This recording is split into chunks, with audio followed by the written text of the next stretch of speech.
Hello everyone. We are so thankful to the Lord once again. Turashimira Imana nanone. Let me pray, then we continue. Munyemere nsenge hanyuma dukomeze. Father, we thank you for this evening. Data turagushimye umugoroba. For the chance you have given us to listen to the word of God. N'amahirwe duhaye ngo twumve ijambo ryawe. So whenever we listen the word of God, we could see that our thoughts are different from the word of God. Igihe cyose iyo twumvise ijambo ry'Imana tubona ko ritandukanye n'ibitekerezo byacu.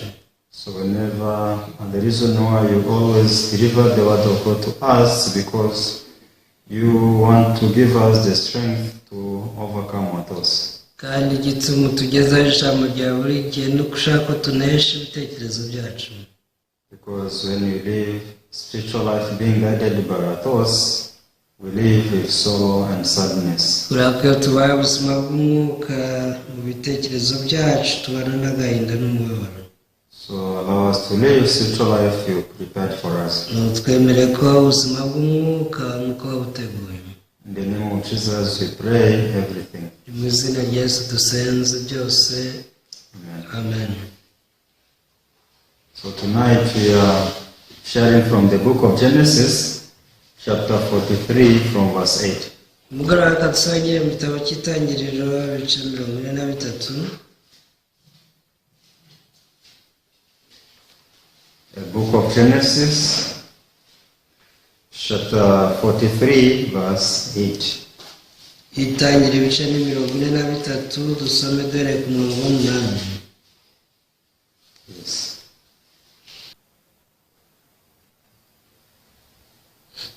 Then Judah said to Israel, his father, "Send the lad with me, and he will arise and go, that we may live and not die, both we and you, and also our little ones." Yuda abwira se Israeli ati, nyoherezanya n'umuhungu, turahaguruka tugende, tubeho tudapfana nawe n'abana bacu. I myself will be surely for him. From my hand you shall require him. If I do not bring him back to you and set him before you, then let me bear the blame forever. Baye umwishingizi we aba ari we uzamubaza, ninamukugarurira nkamugushyikiriza, nzaba ngukoreye icyaha kitazamvaho iteka. For if we had not lingered, surely by now we would have returned this second time. Iyo tudatinda nzi yuko none tuba tugarutse bwa kabiri. And their father Israel said to them, "If it must be so, then do this.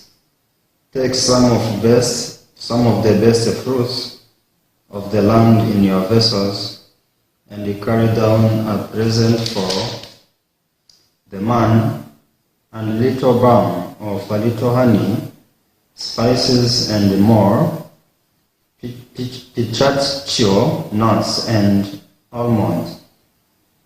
Sese arabwira ati, ubwo bimeze bityo nimugenze mutyo, mujyane mu masaha yanyu imbuto zo muri iki gihugu ziruta izindi ubwiza, muzishyire uwo mugabo w'ituro, mujyane umuti w'umura muke n'ubuki buke n'imibavu n'ishangi n'ububemba n'indozi. Take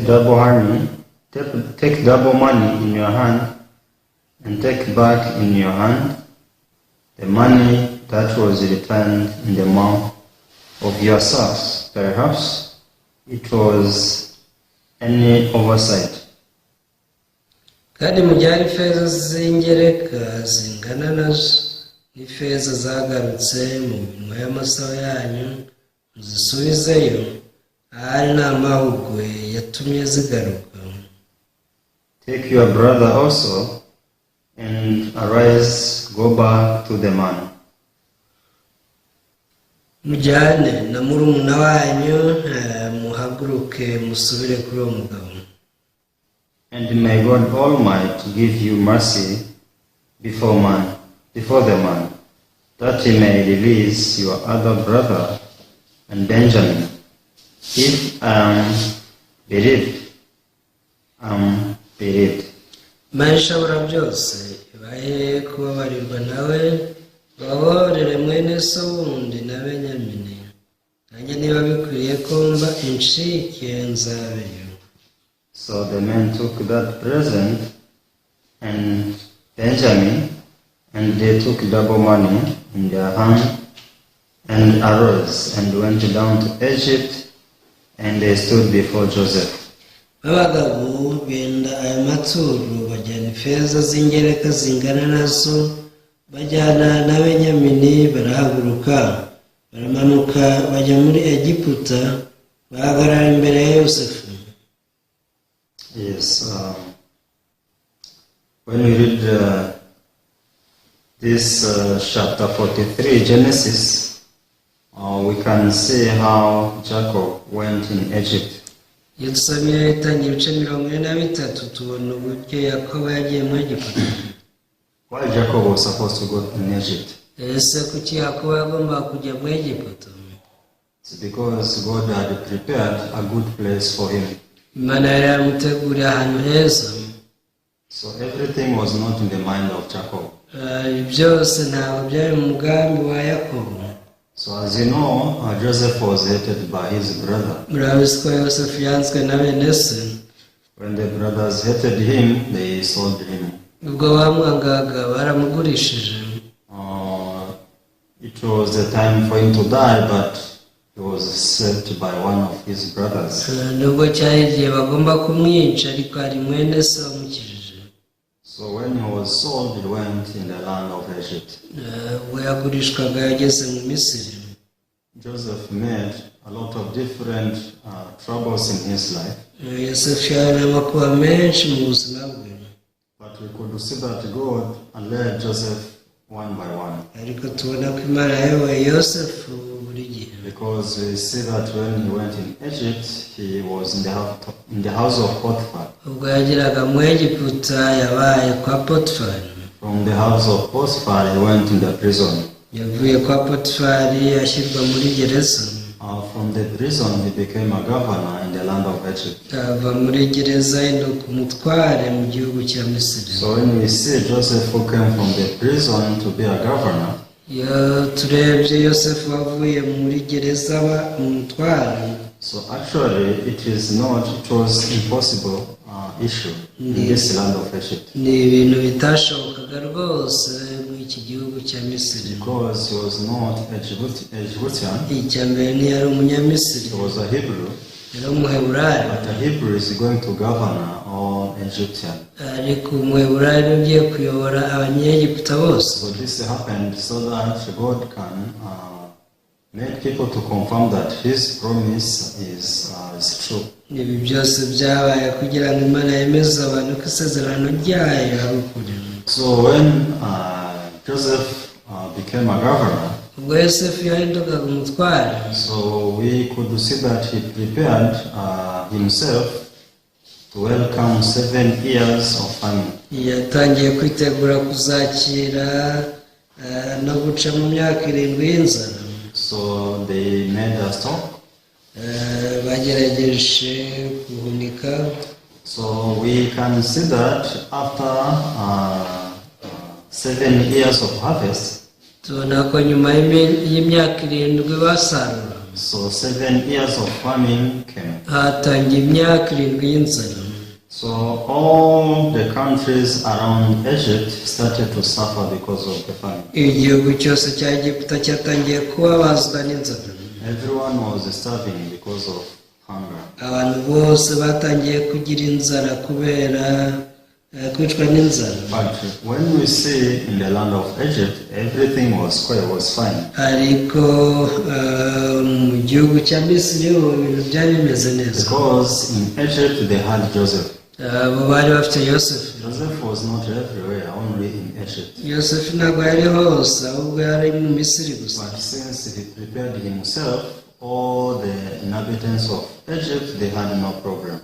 kubera ko yari yariteguye abanyamisiri bose nta kibazo bagize. So, but one day, the family of Jacob, they got the news that in Egypt there is food. Umunsi umwe umuryango wa Yosefu babonye amakuru ko mu Misiri hari ibyo kurya. If you go in Egypt, you will get food to eat. Barababwiye bati muramutse mugeze mu Misiri mwabonayo amahaho. So everywhere famine is killing people. Dore ahantu hose inzara iri kwica abantu. But only in Egypt people can be saved. Ariko mu Misiri honyine niho abantu babasha kurokokera. So this is how Jacob spoke to his sons so that they can go in Egypt. Uku niko Yakobo yavuganye n'abana be ngo bajye mu Misiri. So we cannot read the whole story, but when the brothers to Joseph went in Egypt, Joseph was able to recognize them. Ntabwo inkuru zose twazisoma, ariko ubwo bene se bageraga mu Misiri, Yosefu we yarabamenye. Though he recognized them, but they didn't recognize him. Yosefu yarabamenye ariko bo ntabwo bigeze bamumenya. So when he recognized them, he started to terrify them. Ubwo yabamenyaga yatangiye kubatera ubwoba. Who are you? Asemwe muri bande. So you are coming to spy the land. Muje gutata igihugu cyacu. So you are going to be in prison, all of you. Nta kabuza mwese murafungwa. So they had money.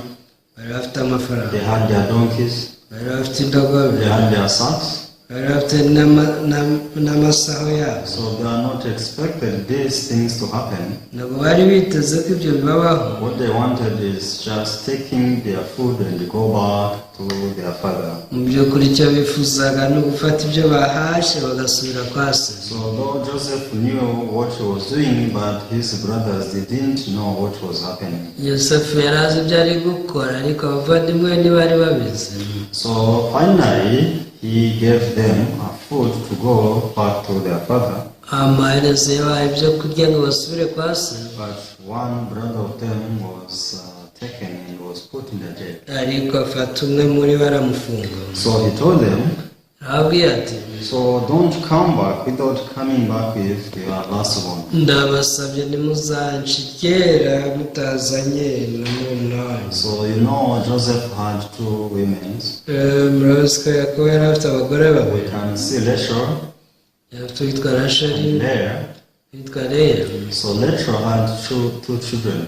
Rasheli yari yabyaye abana babiri. So one was Joseph Yari Yosefu, and another one was Benjamin. undi yari Benyamini. So Benjamin was born when Rachel was dying. Benyamini yavutse ubwo Rasheli yari arimo apfa. So it seems that Rachel didn't know Benjamin. Bivuze ngo Rasheli nta nubwo yari azi Benyamini. So when Joseph lost,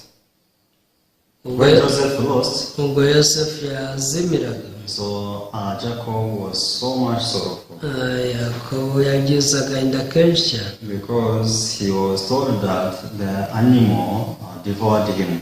yabwiwe ko inyamaswa y'inkazi yamuriye. So in his heart he believed that Joseph is not alive. Mu mutima we yaje kwizera ko Yosefu yapfuye. Joseph died.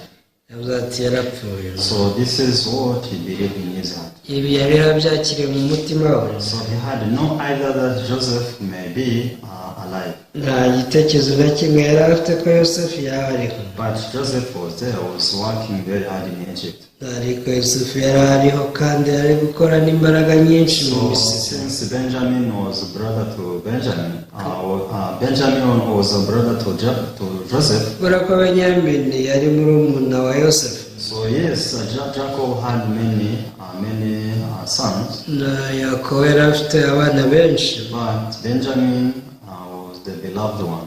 Ariko Benyamini niwe wari ukunzwe. So Joseph didn't want to release Benjamin. Jacob didn't want to release Benjamin. Byatumye Yakobo atifuza kurekura Benyamini. So these brothers, they came back before their father. Abavandimwe bagarutse kwa se. They introduced to him how the journey was. Bamubwira iby'urugendo. And they said, baravuga bati, this man told us we don't need to go in his places without going back with our brother Benjamin. bavuze bati umuntu yatubwiye ko tutazigera tumuca iryera tutajyana na murumuna wacu Benjamin. So since Jacob didn't want to release Benjamin, kubera ko yakuba atashaka kurekura umwana we Benjamin, he was not happy with it. ntabwo yabyishimiye, Because he rebuked them, saying, "Why did you tell him that you have a brother?" yarabacyashya cyane ati ni ukubera iki ubundi mwagiye kumubwira ko mufite murumuna wanyu? It was not needed. Ibyo nta nubwo byari bikenewe. Why did you introduce your brother to him? Ibyo se mwagiye kubivugira iki? So Jacob was very fearful to release Benjamin, Yakobo yari afite ubwoba bwo kurekura Benjamin, because he could think that, what if he goes and don't come back? yatekereje ataramutse agiye nawe ntagaruke. So what if it may happen as Joseph died? Ese yagize ikimuba nk'uko Yosefu byagenze? So he was not willing to release Benjamin. Ntabwo yigeze yifuza kurekura Benjamin. Anyway, they enjoyed their food. Barariye rwose barishima. 1 month, 2 months, 3 months. Ukwezi kurashira biratatu barya. After a couple months, nyuma y'amezi make so food finished. ibyo kurya byarabashiranye. So now it is the time to go back in Egypt to bring more food. cyari igihe cyo gusura mu Misiri ngo bazane andi mafunguro. So they pleaded to their father so that they can go back with Benjamin. binginze se bati twemereye tujyane n'umuhungu wawe Benjamin. But then Jacob refused. Yakobo yarabyanze. You cannot go with my son. ati sinshaka kuba mwana wanjye. You go. mugende. If you don't need to go, nimba mutabyemera, let everyone die. mubireke mwese mupfe. So you see, all family was starving. umuryango wose watangiye kwicwa n'inzara. So the family was not starving because no food was available. ntabwo bicwaga n'inzara kubera ko nta byo kurya bihari. The family was starving because of one day of Jacob that I cannot release Benjamin. ahubwo bari bagiye kwicwa n'inzara kubera igitekerezo cya Yakobo cyo kuba ati sinarekura Benjamin. So one day passed, umwe warashize, no food. nta byo kurya. 2 days, 3 days, 1 week, no food. bitatu cyumweru kirashira batarya. So when Jacob saw how everyone is almost dying, ubwo Yakobo yitegerezaga ko buri wese agiye gupfa, when he saw how his grandchildren were starving, ubwo yabonaga abuzukuru be bose bagiye gupfa, when he saw how his daughters-in-law were starving to death, yitegereje uko abakazana be bagiye kumupfira mu maso, so that's when he decided to release Benjamin. yaje kwemera kurekura Benjamin. So this is how he told them. uko niko yababwiye. This is the story we have read. iyi rero niyo nkuru twasomye uyu munsi. So he told them, yababwiye ati, verse 12, take the double money in your hand and take back in your hand umurongo wa cumi the money that was returned in the mouth of your sons. Perhaps it was an oversight.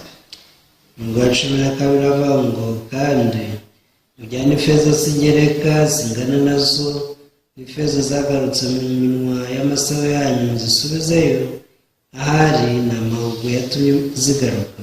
Verse 13, take your brother also and rise, go back to the man. ujyane na murumuna wanyu muhaguruke musubire kuri uwo mugabo. Verse 14 is very much content. uwa cumi n'ine niwo w'ingenzi cyane. Because verse 14 said, uravuga ngo and may God Almighty give you mercy before the man, that he may release your brother, your other brother and Benjamin, if unbelieved. yaragize ati Imana ishobora byose ibaye kubabarirwa nawe ngo ababare mwene so wundi na Benyamini, nanjye niba bikwiriye ko mbincike nzabincike. So in the beginning, Jacob was double-minded. mbere Yakobo yari afite gushidikanya. So may I release Benjamin? rero arasuka ko Benyamini murekure. So if I release him and die, ese nimureka akagenda agapfa. I'm very sad, I'm very sorrowful because of my son Joseph. sinzi ko nzibabarira kubera ko umwana wanjye Yosefu nawe yanihagariye. But this is the only son I remain with. uyu niwe mwana nsigaranye wenyine. So can I release him? ese koko muhebe? So I will not release him. ntabwo nzamuheba. It was very difficult for Jacob to take decision. byari bigoye Yakobo cyane gufata umwanzuro. But finally, ariko amaherezo he decided in his heart. yaje kwansura. So you take your brother Benjamin. yaza ati benyamini wanyu mumujyane. So if I'm bereaved, I'm bereaved. nuko bincike nzabera.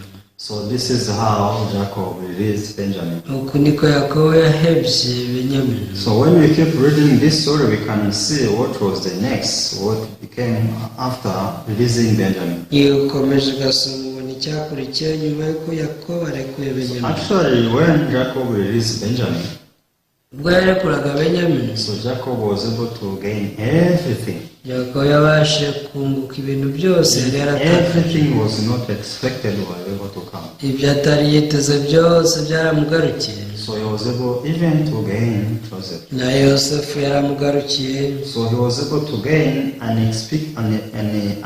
unspeakable joy in his heart. ibyishimo bitarondoreka byaje mu mutima we. So this is how the family of Jacob were able to go in Egypt. uku ni ko umuryango wa yakobo wabashije kujya mu misiri. So, so Benjamin became the key of everything in the life of Jacob. gusa benyamini niwe wahindutse urufunguzo rwa byose mu buzima bwa yakobo. So actually, this is how spiritual life is.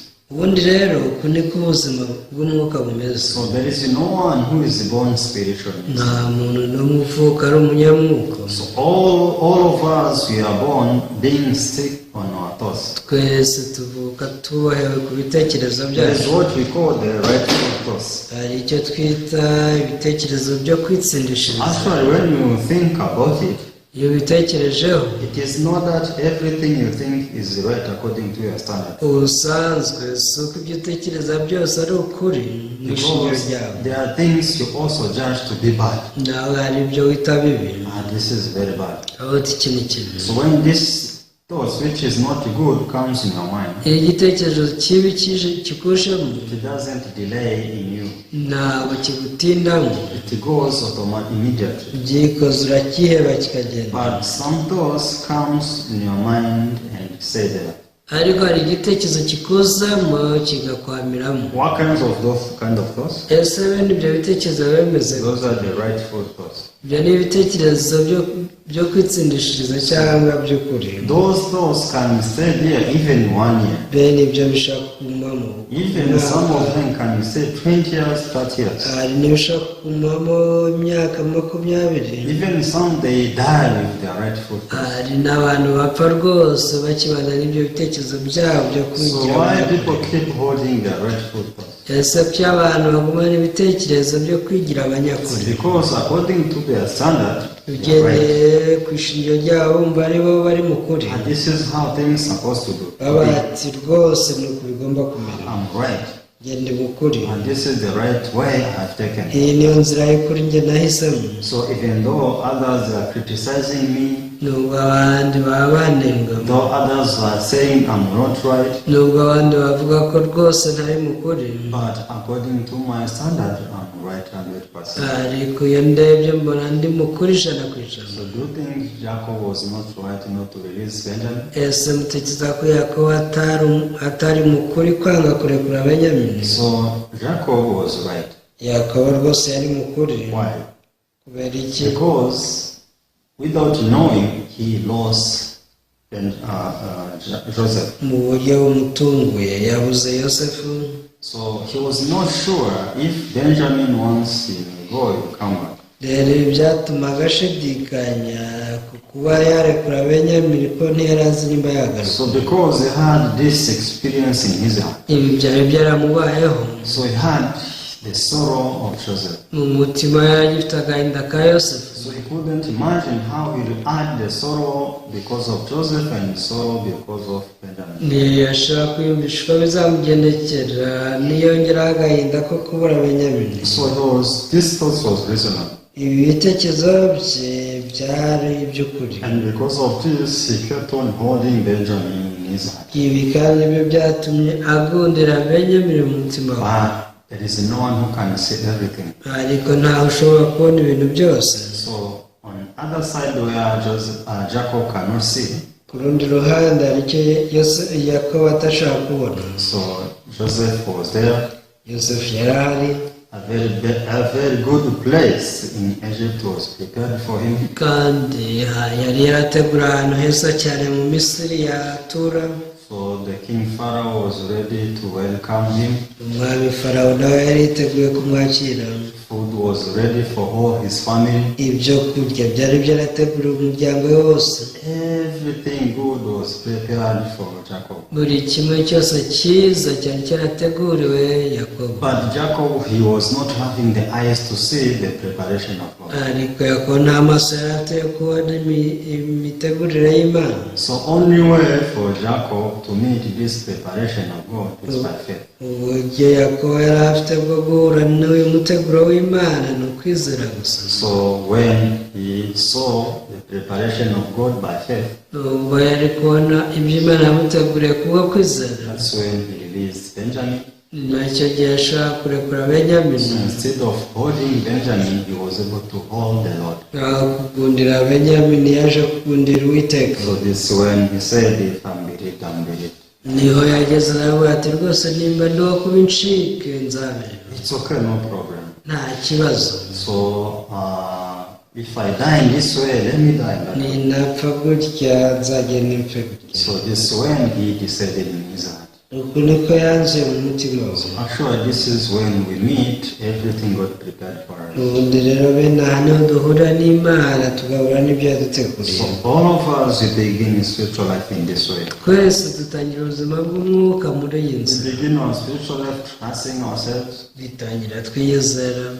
We trust our judgment. Tukizera imanza duca ko ari We iz'ukuri. trust our rightful thoughts. Ibitekerezo byacu bitugira abanyakuri So we don't want to release those kind of thoughts. tukabigundira ntidushaka kubirekura. So we live with them 1 day, 2 days, 10 years. Tukabana nabyo umunsi umwe, ibiri, icyumweru, imyaka 10. But what God does is to teach us continuously so that we can see our spiritual life in different angles. Ariko Imana ikomeza kutwigisha kugira ngo tubone ubuzima bw'umwuka mu nguni zose. So you see, Jesus died for the sins of the world. Yesu yapfiriye icyaha cy'isi. So when we read the Bible, we could see that Jesus prepared everything for us in heaven. Iyo usomye birabona ko Yesu yaduteguriye byose mu ijuru. So there is no one who was prepared to perish. Nta muntu n'umwe wateguriwe kurimbuka.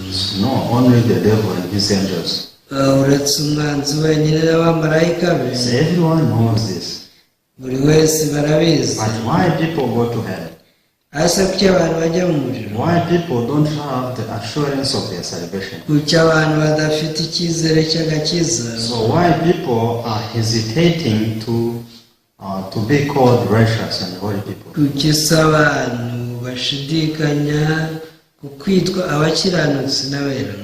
So the reason why it's like this, Impamvu ibatera ni iyi. it's because they are still relying on their rightful thoughts. Aba ni abantu bakomeza kwishingikiriza ku bitekerezo byabo by'ukuri. How can I just accept that? Abatsi ibyo napfa kubyemera gute? Those things are baseless. Ibyo ni ibintu utabonera rwose umusingi. So you see, in my life, I know how I live. Mu buzima bwanjye nzi uko nabayeho. I still committing sin daily. N'uyu munsi ndacyakora ibyaha buri munsi. I'm not angel. Ntabwo ndi umumarayika. How can I say that I'm righteous? Ubwo se nzavuga ko ndi umukiranutsi gute? If I call myself righteous, how will God say to me? Niyo si umukiranutsi ubwo Imana yawe ifata ite? That's arrogance. Ibyo rwose bwaba ari ubwibone. So what people think to be arrogance, Icyo abantu bita ubwibone is not the arrogance to God. ntabwo ari icyo Imana yita ubwibone. Do you know the arrogant people? Ese mwamuzi abibona ari bande ku Mana? So God tells you, do God tell you that you are a sinner? Si Imana kuko niyo kwita umunyabyaha. So no, God does not call you a sinner. Imana ntiyigeze kwita umunyabyaha. If you read the Bible, Insomyo Bibiliya God is calling you righteous. biri kwita umukiranutsi. If God calls you his child, Yesu Imana ikwise umwana wayo How come you are a sinner? If you are the child of waba ukiri umunyabyaha ute kandi uri umwana The w'Imana? reason why God calls you His child Igituma kwita umwana wayo is because He prepared everything for you to become the child of God. ni uko yamaze kugutegurira ibisabwa byose ngo ube umwana So wayo. God Himself is holy. Imana irera, God is righteous. irakiranuka, God has no sin. nta cyaha igira. So how about the child of God? Nasi umwana w'Imana wumva yaba ameze ate? Does the child of God a sinner? Ese koko yaba ari umunyacyaha? No. Oya. The reason why God calls you His child Igituma Imana ikwita umwana wayo is He is the one who made you to be like that. ni uko yakugize we. He's not telling you to try your best to live as the child of God. Ntabwo kubwira ngo ugerageze ubeho umwana But w'Imana. God is telling you that I made you my child. Abwira kubwira ngo nakugize umwana wanjye. You have all qualification to be the child of God. Ubu rwose ufite ibisabwa byose bikugira umwana wanjye. So, but do you know what people say?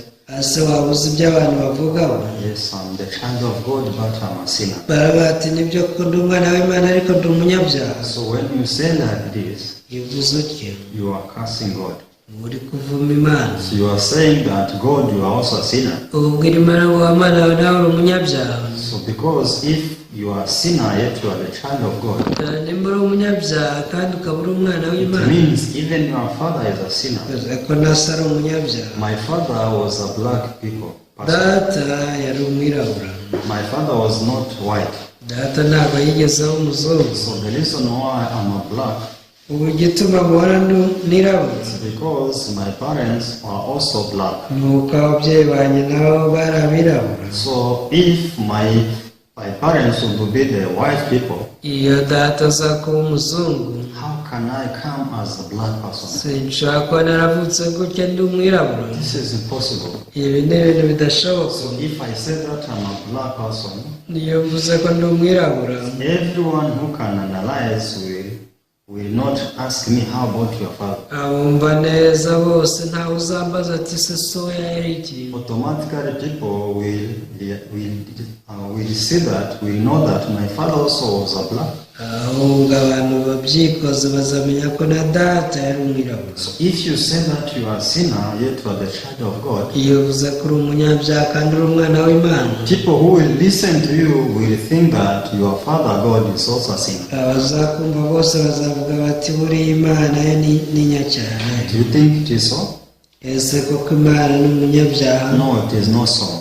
Oya, ntabwo ari ibyo. God is holy, God is righteous. Imana irera kandi irakiranutse. If God is calling you His child, Imana ni kwita umwana wayo. likewise you are holy, you are righteous. Ujye umenya ngo ndi umukiranutsi ndera. So God is not telling you to try to be righteous. Ntabwo Imana ikubwira ngo gerageza ukiranuke. God is not telling you to try to be holy. Ntabwo ikubwira ngo gerageza uwera. But God is telling you that I made you holy. Ntabwo Imana ikubwira ngo nakugize uwera. I made you righteous. Nakugize umukiranutsi. So this is what people need to believe. Iki ni cyo abantu bakeneye kwizera. But people, they still holding their thoughts like Jacob holding Benjamin. Ariko cyo kimwe na Yakobo wagundiraga Benyamini, abantu bagundiriye ibitekerezo byabo. But once people release their thoughts, Ariko baramutse babirekuye they will accept the word of God. bakemera ijambo ry'Imana. So once they accept the word of God as it is, Iyo bemeye ijambo ry'Imana nk'uko riri, they will see how much blessings God prepared for them. bibonera imigisha myinshi Imana yabateguriye. So when we read the book of Hebrews chapter 10, Mu gitabo cy'Abaheburayo, the book of Hebrews chapter 10, verse 17 and 18. igitabo cy'Abaheburayo ibice 10:17 n'uwa 18. Bible says, then he adds, their sins and their lawless deeds I remember no more. Uragira ati ibyaha byabo n'ubugome bwabo sinzabyibuka ukundi. Now, where there is remission of this, there is no longer an offering for sin. Noneho rero ubwo ibyo bibabariwe yakiriho kongera gutamba ibitambo by'ibyaha. So this is the word of God, the promise of God. Iri ni ijambo ry'Imana, kiri Imana So yadusezeranije. if God tells you that your sins and you are always this, God will not remember anymore. Ese niba Imana igusezeranya ko ibyaha byawe n'ubugome bwawe itazabyibuka ukundi, So how do you think about it? wowe ubitekerezaho iki? How do you think about the promise of God? Isezerano ry'Imana rifata ute? So if you compare your thoughts you are having now and this promise of God, Iyo ugereranyije ibitekerezo ufite n'iri jambo ry'isezerano ry'Imana, so you will find that your thoughts you are holding now is baseless thoughts. ubona ko ibitekerezo ugundira nta shingiro bifite. Because it is nowhere it is written in the Bible. Nta hamwe wabona muri Bibiliya, But you see the promise of God is written. ariko isezerano ry'Imana ryo ryaranditswe And the promise of God will stay forever. kandi rizagumaho iteka. So that's why God wants to release our thoughts Niyo mpamvu Imana ishaka ko tuheba ibitekerezo byacu and live our spiritual life based on the promise of God written. tukabaho ubuzima bw'umwuka dushingiye ku ijambo ry'Imana ryanditse. So actually God did everything for us. Ubundi rero Imana yadukoreye ibintu byose. You see, God allowed Joseph to go before so that he can prepare everything for his father. Uburyo Imana yemereye Yosefu kugenda mbere ngo ategurire byose se. That's how God prepared Jesus for us so that Jesus can prepare for us. Natwe Imana yemeye kudutegurira Yesu ngo adutegurire byose. So we have to go freely before God. Mbeke tujya imbere y'Imana twisanzuye. Please deny your thoughts which is telling you that you are a sinner. Ndakunyinze ibitekerezo byawe bikubwira ko uri umunyabyaha. Put down your thoughts which is telling you that you are not qualified before God. Ushyire hasi ibitekerezo bikubwira ko ntacyo ufite gisabwa imbere y'Imana. So the thoughts which is making you to condemn yourself in your heart. Ibitekerezo bituma wiciraho iteka mu mutima wawe. So actually it is not the thoughts from God but thoughts from Satan. Burya rero ibyo ntibiva ku Mana ahubwo biva ku mubi. If God tells you that you are justified, Imana ikubwiye ko yagutsindishirije, so there is nothing more to add. nta kintu uba ukeneye kongeraho. Because if God promises, Imana cannot change yisezeranye his promise. Cannot change his promise. ntabwo ushaka guhindura isezerano rye. When you read the book of Hebrews, chapter 10, verse 14, Yasomye Abaheburayo 10:14. for by one offering he has perfected forever those who are being sanctified. Handitse ngo kwabezwa batunganije rwose igitambo kimwe kugeza iteka ryose. So you see here, the Bible says forever. Biriya murabona kuvuga ko ari iteka ryose. We are perfected forever. Twatunganyijwe by'iteka This ryose. is from our Lord Jesus. Ibi byavuye ku Mwami Imana, ku Mwami Yesu. So we can see that the Benjamin was avoiding, was preventing Jacob not to meet Joseph.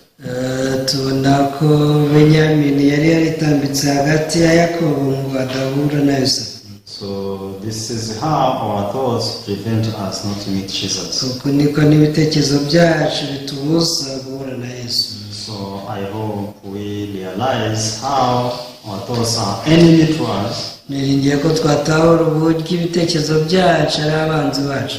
Our thoughts keep avoiding us not to enjoy the liberty, the freedom Jesus has given us. Kuko nibyo bitubuza kwakira umudendezo Yesu yaduhaye.